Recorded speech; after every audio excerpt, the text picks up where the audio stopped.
As Pastor Josh said, I'm Cynthia Stadler. I am a nurse practitioner from Bayonne Hospice, and I'm here to talk to you about advanced care planning.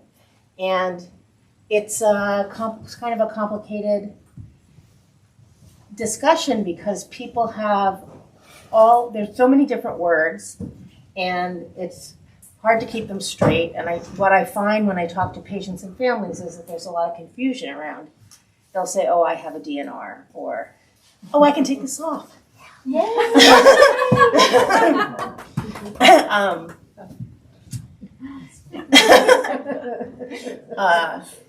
I've already done that. We did that years ago with the lawyer. And the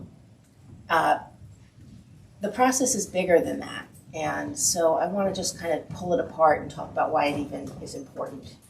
So a statistic I like to throw around is 80% of Americans have said that they want to die at home surrounded by family, and only 20% do.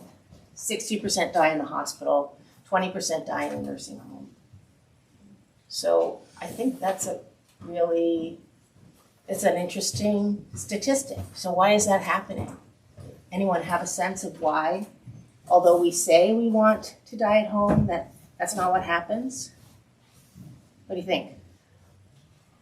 Well, sometimes it comes into like their family makes that decision that they need to go into a home. Mm-hmm. It's easier for them to put them into a home. So we'll do some writing. So a family decision. Just throw it out there. Yeah, if you don't have it written down what your wishes are, then they're going to do what they think is best in your time of need or whatever. Sometimes it's money to be able to stay home. Sometimes it just gets overwhelming to care for somebody you're just not capable of. Or there isn't family to take care of you at home, and there's no plan for private care. Right. I guess it's part of that plan. It's a good list. I would add, even if there's no written plan, I would add that many people don't want to think about this. We have sort of a cultural resistance to considering that we're going to die. So we say, oh, I don't need to talk about that now. I don't need to think about that yet. So there's no plan at all. There's no engagement in it. And then something happens and you just panic. You're afraid and you need help. And if you haven't put a plan in place with some supports to back up that plan, it's just what happens. So, and part of what we do with hospice is help people provide the backup plan so that they can get what they want at the end of their life. Because the other thing about our medical system is that it's kind of set up for the default that everyone gets is do everything unless you say otherwise. So and that's one of the most important reasons why thinking about your advanced directive and doing advanced care planning is important. If you don't want everything, you need to say so. Okay. Can I just add, you need to say so sometimes really forcefully, because the medical community is so bent on do everything, maximize the number of breaths you take on the planet. Well, and particularly if you go into the emergency room, because that's what they do. If that's not what you want, you probably shouldn't go there if you can help it. Well, and I would also add that sometimes there's a reluctance on the part of the medical to offer options. You could do this, or we could do this.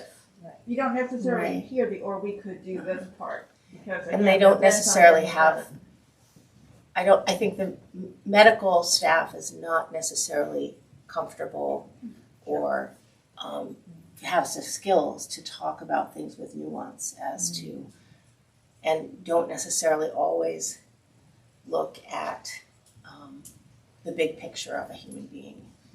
I was going to go off script. but then my mind just went somewhere else. You have time. Lots of time. Right. Yeah, I think so many people there, particularly in our frail elderly population, there are so many people out there who receive unwanted care just because there hasn't been a plan and a conversation in place. And so that's a big piece of the purpose of this, is to prevent unwanted care, for helping people get what they want. So I'm going to start with a couple definitions so that we know. So there's advanced care planning, there's advanced directive. So this is a process, this is a document. So the process is a bigger conversation. The advanced directive is the document, which is,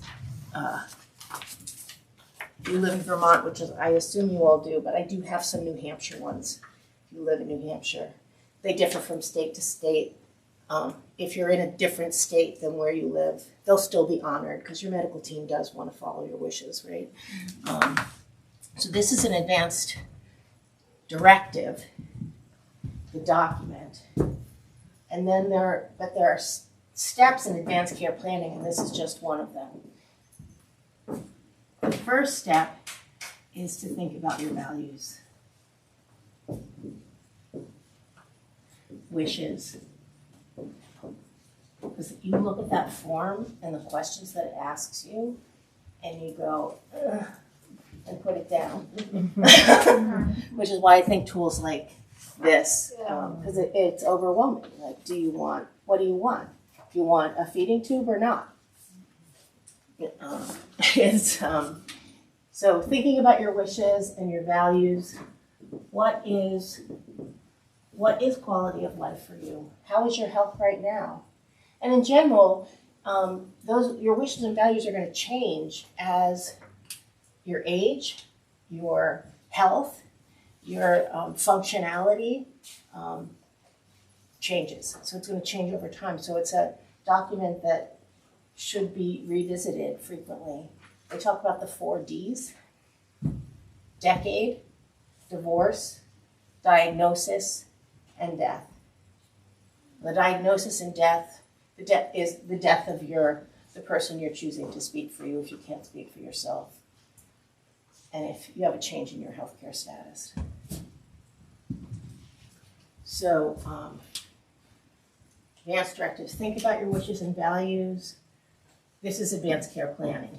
Do an advanced directive, this is number 2. And then 3 is share it. Share it with, and not necessarily share the piece of paper, but share what's in it with everyone who cares about you. Because you don't want your loved ones fighting over what you want, or like, I didn't know that mom didn't want a feeding tube. You want everyone to know, right? And you want to make sure that you share it with your physician in any hospital you're likely to go to. In the state of Vermont, the final page of this, we have an electronic direct, what do they call it? That's the first page.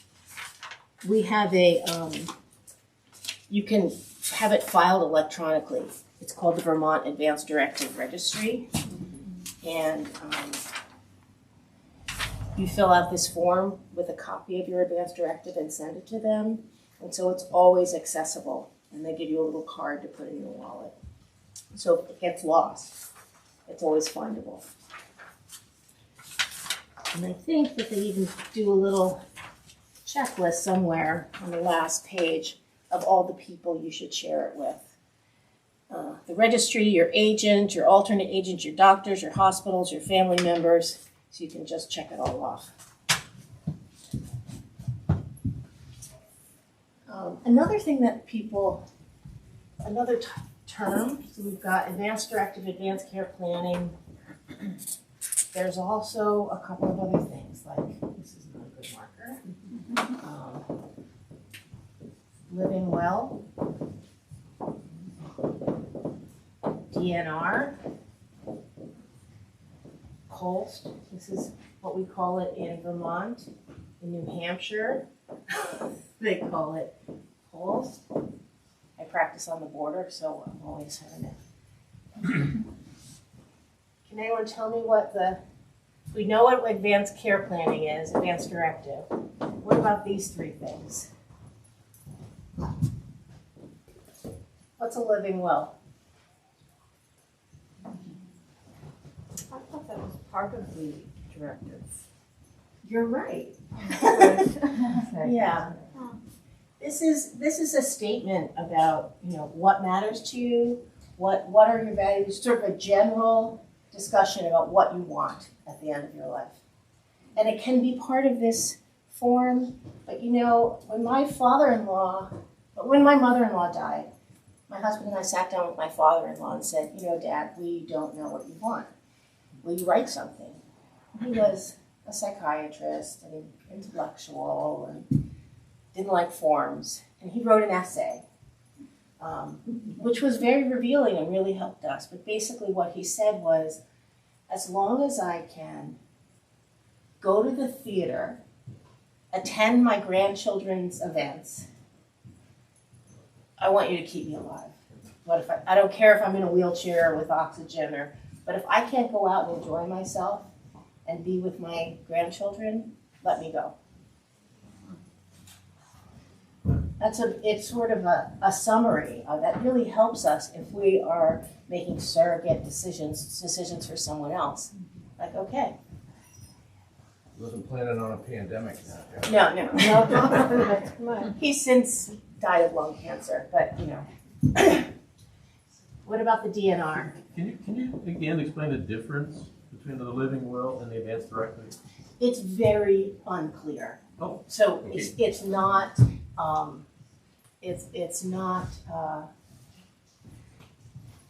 I think a living will is a term that is older.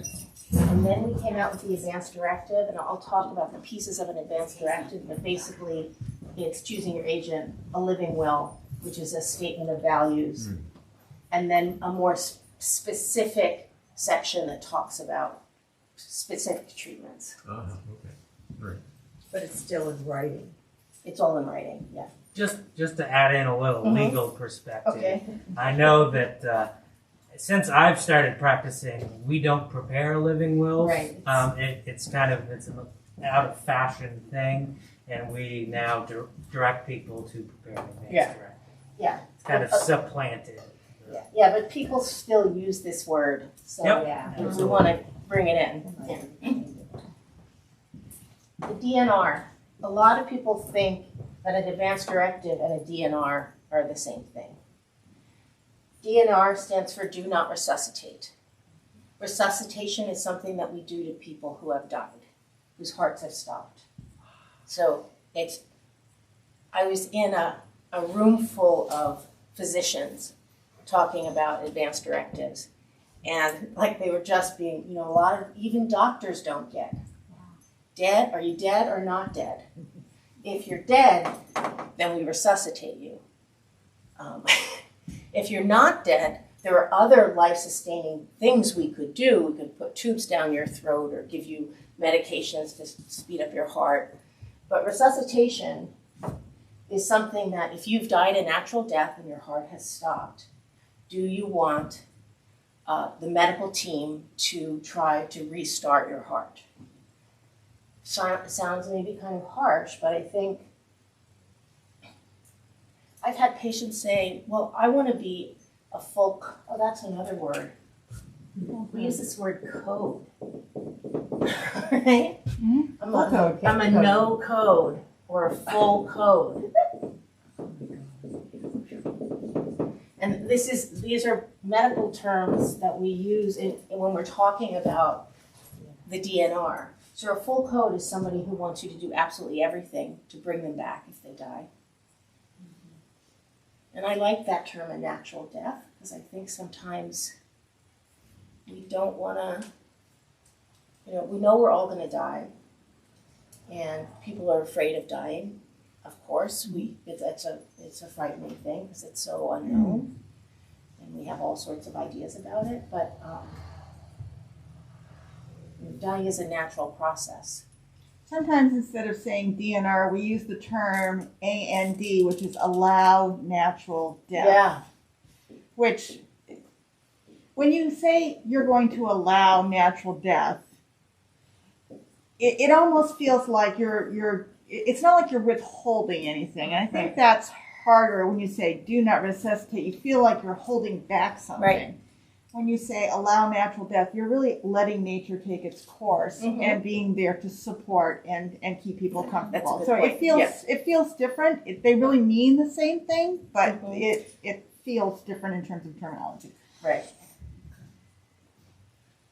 And also, there are people who, it's so full code means do everything, including resuscitation, cardiopulmonary resuscitation, the chest compressions. No code means don't do that. And code comes from when you're in the hospital. If you are a code blue, that's the code where they're coming to your room and they're trying to resuscitate you. So that's where the code word comes from, because otherwise It's like it's code. kind of non-meaningful word to people who are not in the hospital Right. and don't know what code means. But anyway. And I'll talk more about allowing a natural death and sort of the nuances of that, because within the advanced directive there are different treatments other than you can choose to not be resuscitated if you've died, if your heart has stopped. But you could also say, well, but I do want some treatments if they might work.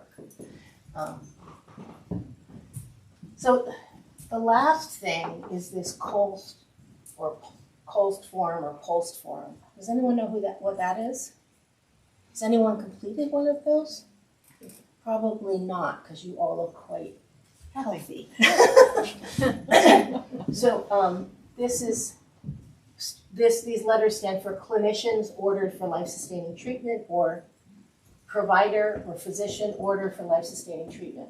And this, unlike the advanced directive, which is something that you do yourself and it's witnessed, this is a doctor's order. Not to say that this is not a legal document, it is, but it's not binding in the same way that this is for the medical team. So, and this is a form that you go over with your provider. They explain the different treatments and what it all means, and then you sign it, and then they sign it. And this is the one in New Hampshire. In Vermont, you have to get it online, and it's these 2 pages. And then there's also something called if you choose to be not resuscitated. If you don't want to be resuscitated, if you don't want the regular treatments that most people want, it's recommended that you sit down with your provider and do a Kolst. If you're, healthy like me, even though I'm almost 60, I don't really need a Kolst because I don't have any illnesses, and the reality is that if I were in a car accident and my heart stopped, there's no reason for my heart to stop, right? Unless there's some kind of trauma. And I probably would want them to try to bring me back. It's different than somebody who has cancer or end-stage cardiac disease or some other chronic disease that they have decided, enough is enough. I don't really want all these treatments. I think it's really necessary to have one of these. And then the other thing is this is something we called an outpatient DNR. In Vermont, it's just this page of the Kolst form. To put this, it gives you a wallet card and put it on your refrigerator in the event that someone calls EMS to your home and you have died, that the EMS has a way to know that they're not supposed to do the things that they normally do. And why do we tell them to put it on their fridge, Cynthia? Because that's where EMS always looks for it. Yeah, EMS always looks for it on the fridge, and we all have fridges. We don't all have everything, but I would hope, we all have fridges. Yeah. Okay, now let me get back to my outline here.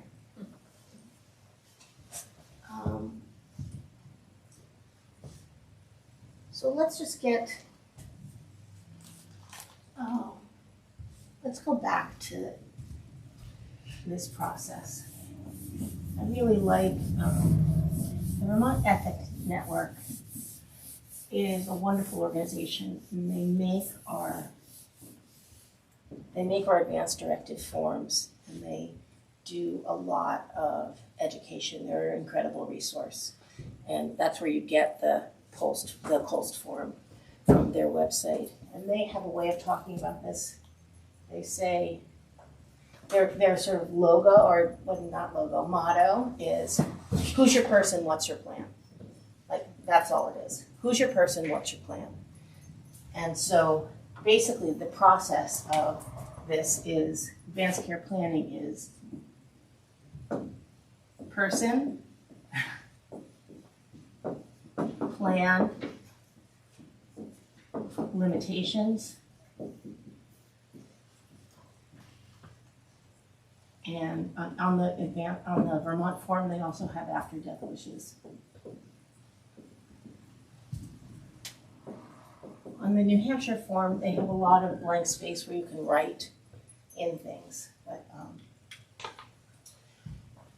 so these are the pieces of the advanced directive form. So in advanced care planning, first we're going to think about what really matters to us. Maybe talk to our family, maybe read some books, maybe do some of these values clarifications tools. There's also one inside this booklet, I believe, that asks you some questions and to just write about it before you get going on the booklet.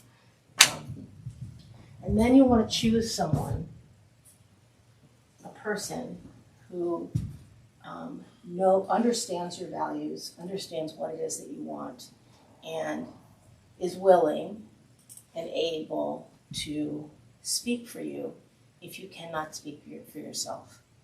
When you fill out this form, it's not like you are saying, Sherry can speak for me because I put her on my form. I can speak for myself, so she has nothing to do with my decisions until I need her, right? And some people feel afraid to fill out this form because they don't want to put a person on there who's going to boss them around. Mm-hmm. And Sherry would, I know. So it doesn't have to be your spouse. It doesn't have to be your oldest child.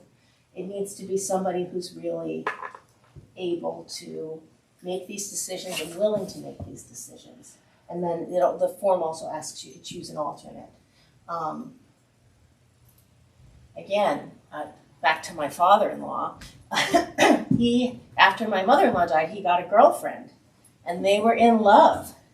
And she really believed, even in her 80s, that any kind of life was better than no life, and that she couldn't possibly let him go. She would do everything to keep him alive, and she would do everything to keep herself alive. And so my father-in-law said, I love you, Emily, but I'm going to choose my son instead of you.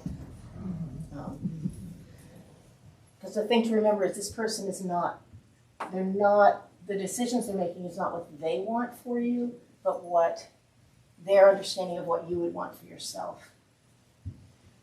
And often when we're talking to families at a bedside, and there's a lot of difficult information that people are hearing,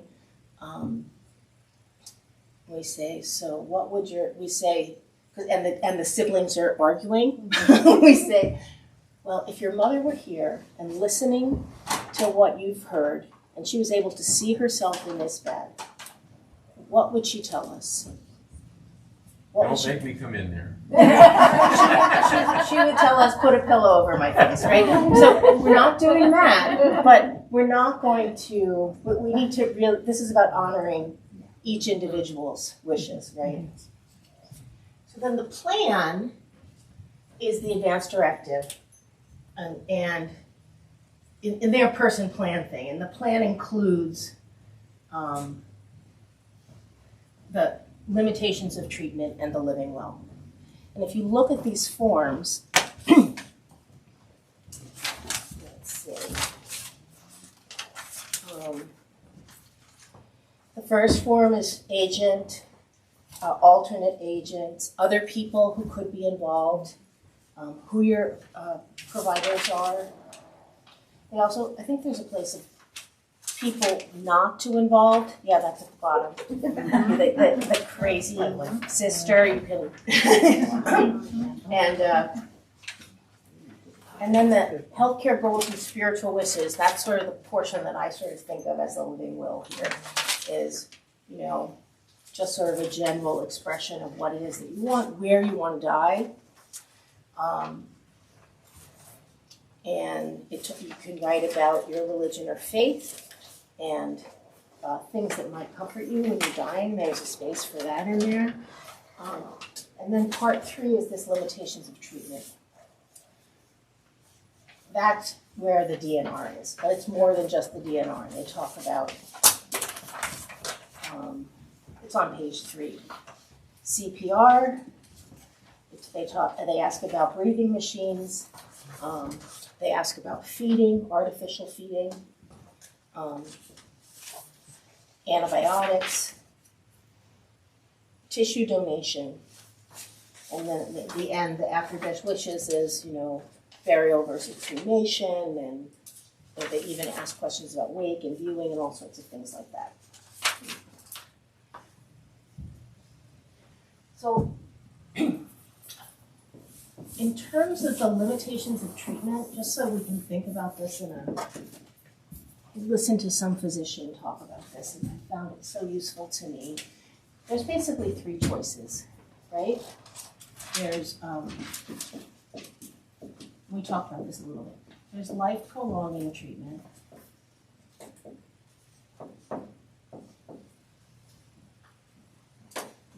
There's limited intervention. And then there's comfort-focused care.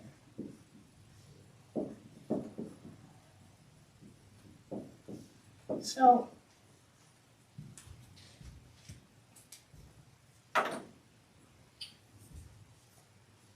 I've heard young people say things like, oh, I want to be a DNR. Which is an interesting idea. But I think this requires a little more thought than that.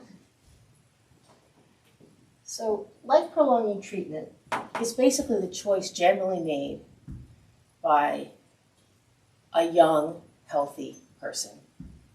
And I've also heard, this was the first time I understood this, at age 18, everyone should have an advance directive. And I think, why does an 18-year-old need an advance directive? Of course they're going to get life-prolonging treatment, right? I mean, it makes sense. That's what all those fancy things are for saving young people who have had tragedies.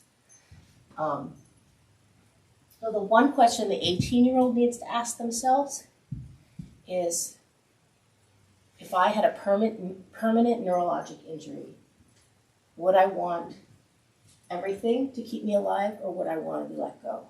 That's the Karen Ann Quinlan, the Terry Schiavo, that's that question. Other than that, they want everything, of course. Why would they not?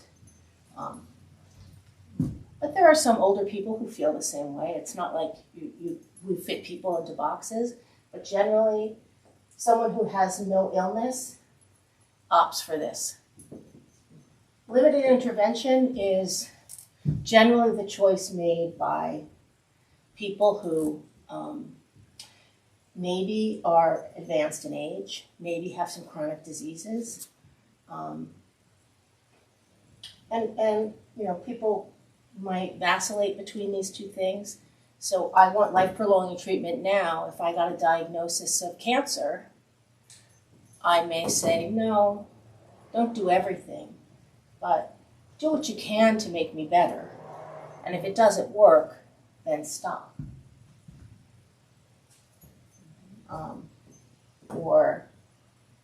And so a lot of our people in their 80s and 90s who are perfectly healthy might say that. That's sort of where most of them sit, in my experience.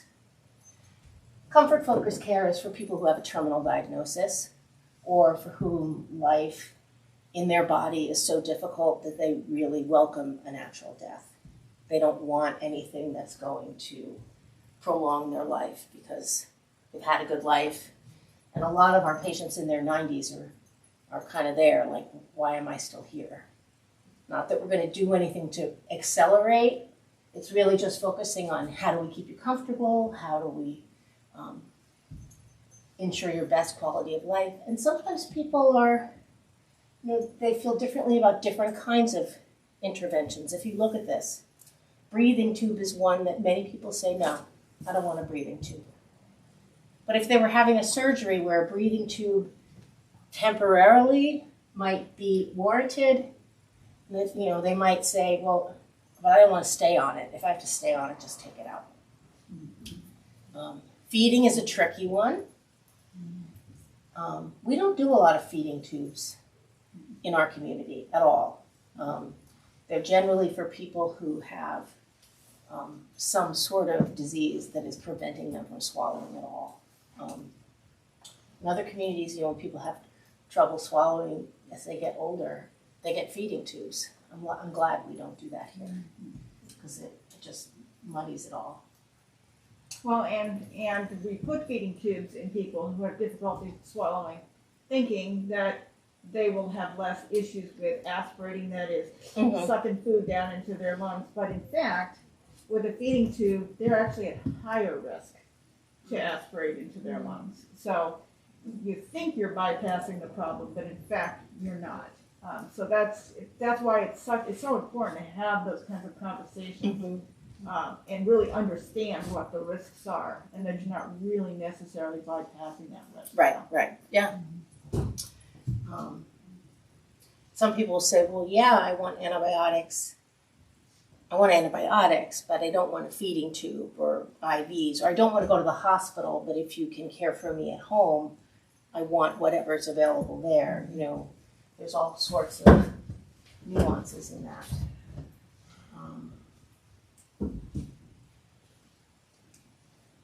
Questions about any of that? Not yet. I think I'm getting close to the end.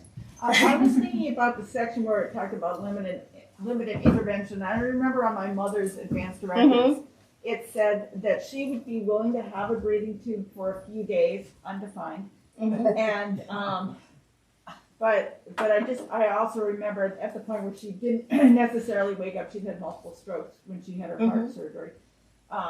And she didn't wake up, and my sister and I were talking, and at that point, my sister was the power of attorney who was able to make decisions for her, and I said, I get that's what Mom said, but honestly, if Mom were to stop breathing right now, would you really want her to go to the ICU and have a breathing tube? And she said, no.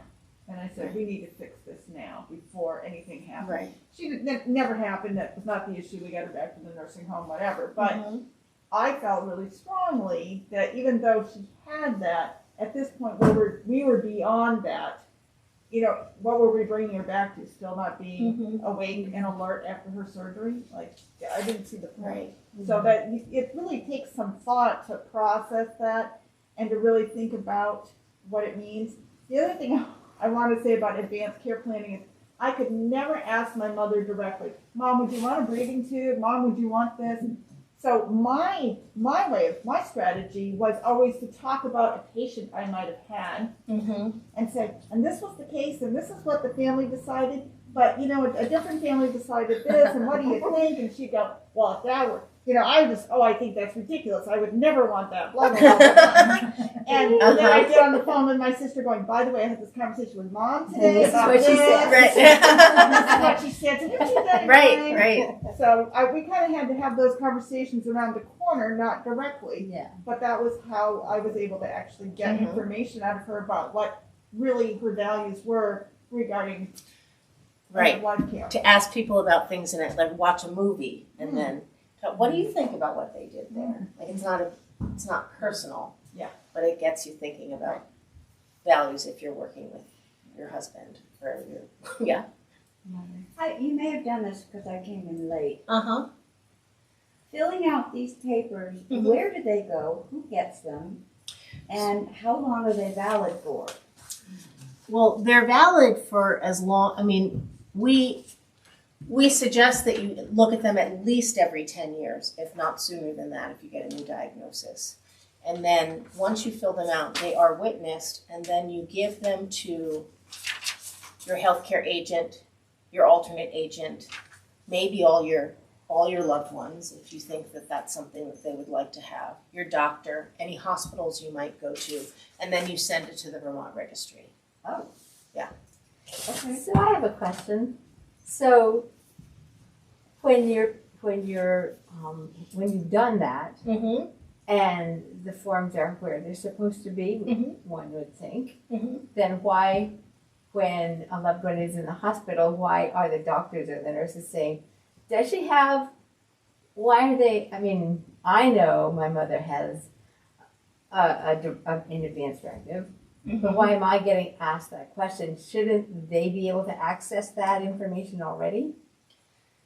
Theoretically, yes. Shouldn't? That's the Yes. question. But if Shouldn't. it's in I their think- file, Yeah. Shouldn't. Yeah, but I think, Efficiently, I mean, if they need an answer quicker than I getting know. someone to look They're- something up for them. Mhm. Yeah.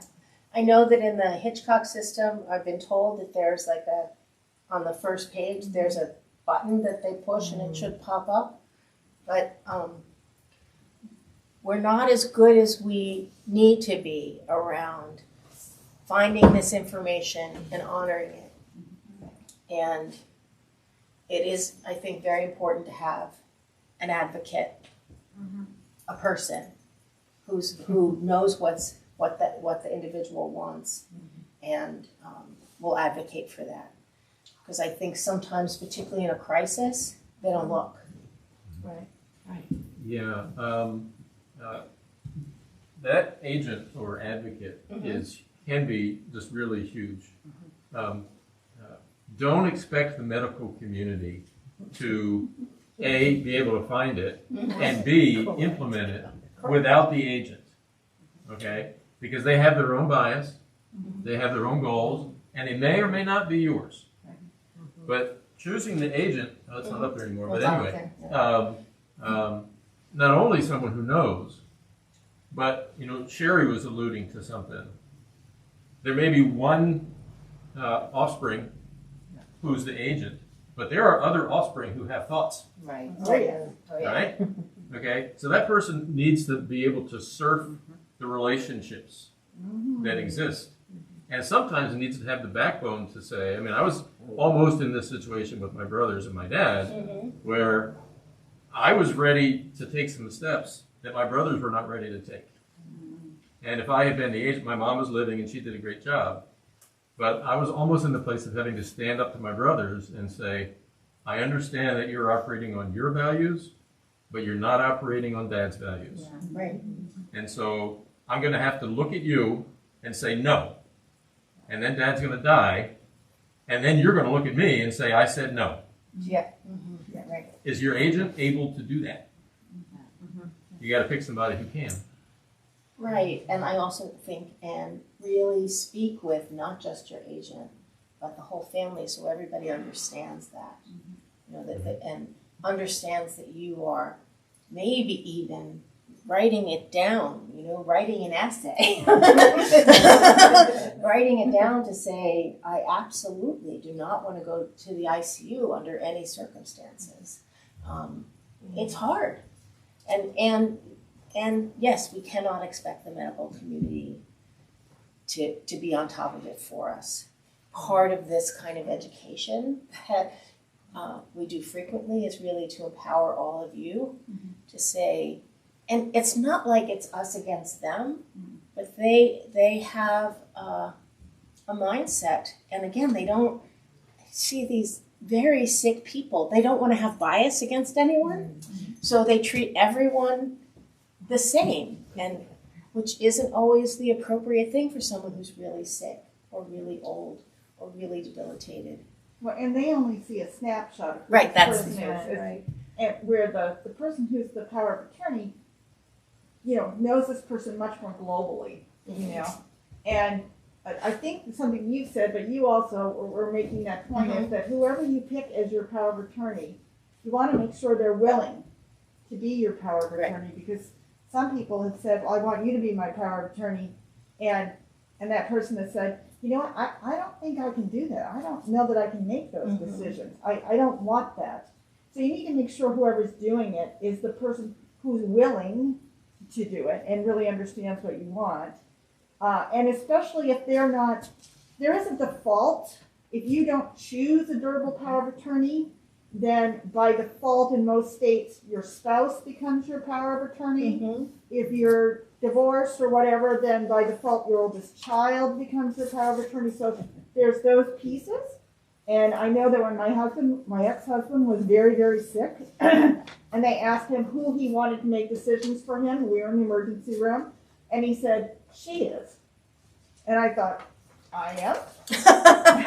And then he looked at me and he said, will you do that for me? And I'm like going, and I thought, I'm really the most logical person. Yeah, I will. And my son, my oldest son, was thrilled that it didn't land on his shoulder, because he did not want that. Although when decisions were being made, the boys were all a part of that process, even though I was the final word. So it really is important to, if your person is the person you want to make decisions, you want to make sure that they're willing to make decisions. And if they're not the default person in your state, which you may or may not know who the default person is, but that's generally the rule, you want to make sure that you have specified it's not my oldest child, it's this other person, it's my sister, it's my whoever. Can I just ask for a point of clarification? You're talking about your power of attorney. Is that different than your healthcare agent? It's the same. Right here, I'm gonna, Because- healthcare agent, I think it's healthcare proxy, medical power of attorney. Right.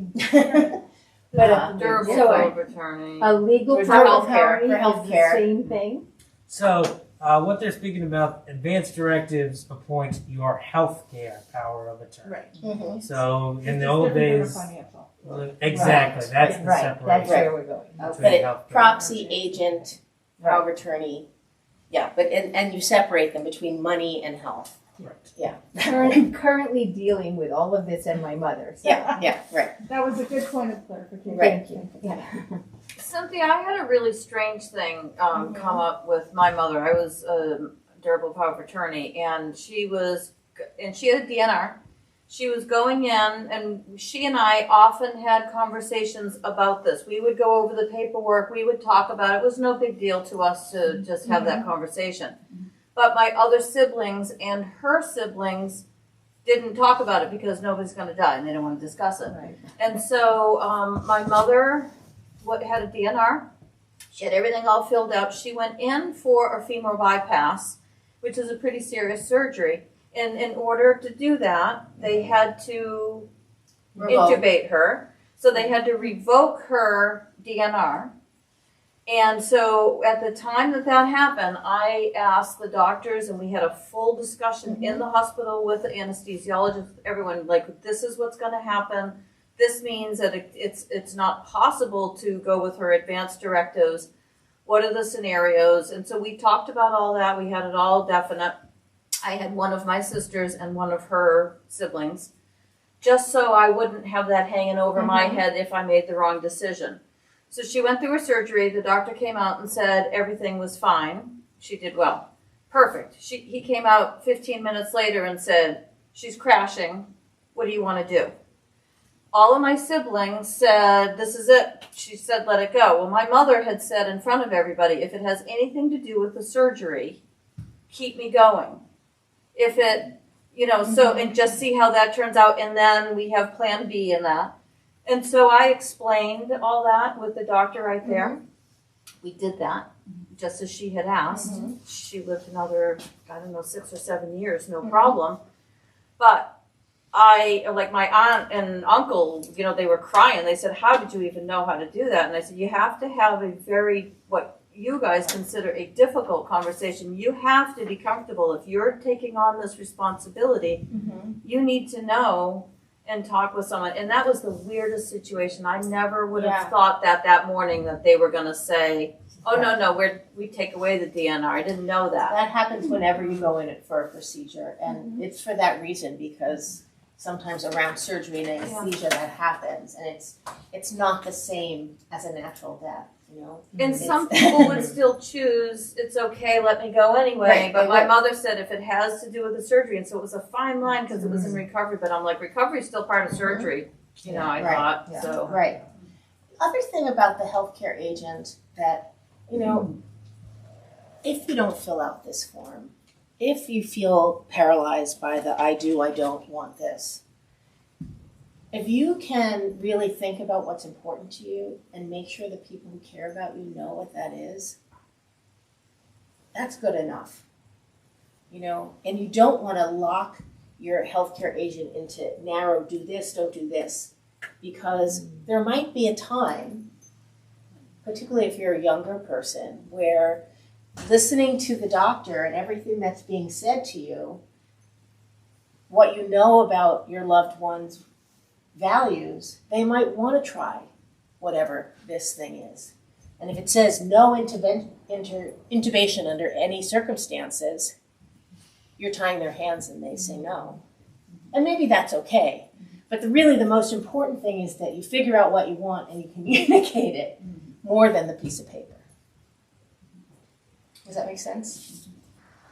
So the doctor never went to see the piece of paper. Like you said, they don't see it. So he came out and talked to me. How does he know I wasn't lying? I mean, like, how do they know? Like, so is it just an on faith thing I about? think we need that change in our culture. Friend of mine, did the story thing, like you said, this is what I want, and then got dementia, has dementia. And I see the struggle of how do you go with that? I mean, the power of attorney or whatever, the health person, it's like they really don't know. And she's the one that knows the story that you're talking. And what do you do with that? I mean, who makes the decisions? Well, if you have dementia and you can't make your own decisions, then your agent, your proxy, makes decisions for you based on what they know about your values. Okay. I just wanted to but it is, confirm that. it is. But it's hard because someone with dementia might say something different, like, "Oh no, I want to go to the hospital," and then it puts you in a really uncomfortable.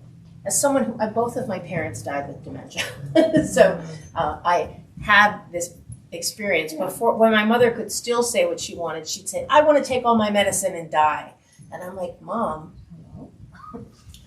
She was unhappy. She knew she was getting dementia. And I'm like, you're on something for arthritis and an antidepressant. You're not going to die. You're just going to be more miserable. And don't do that.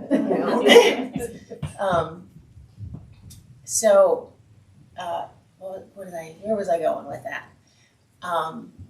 So I think part of what we do in hospice, we have a lot of people who have dementia, is help people tease that out. And also I think patients and families sometimes need, particularly if there's no advance directive at all, help in seeing the big picture and recognizing that there's more than one loving choice.